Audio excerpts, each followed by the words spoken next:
ขอสัมภาษณ์ได้บ่ได้เนาะถ้าได้หันหน้าใส่กล้องได้บ่ได้บ่สูบยาสูบนี่เป็นแนวใดบ่เป็นจังได๋สูบดนแล้วบ่สูบมาตั้งประมาณ3 ปี โอ้คือเป็นคนลาวเนาะคนลาวอ๋ออายุจักปีแหละให้เดาถ้าให้ไอ้เดานี่น่าจะ15 ปีถึกบ่จึกโอ้เดาถึกเสย โสดแล้วว่ามีแฟนให้เดา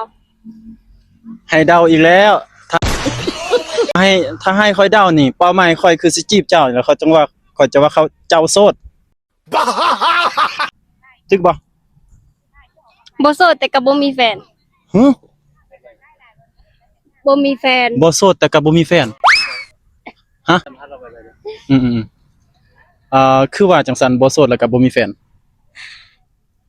มีคนคุยมีคนลมแต่ว่ามีคนลมอยู่บ่แม่นมักผู้หญิงบ่ทั้งสองมักผู้หญิงแล้วก็มักผู้ชายอ๋อสรุปคือเพิ่นมักผู้หญิงเนาะอือ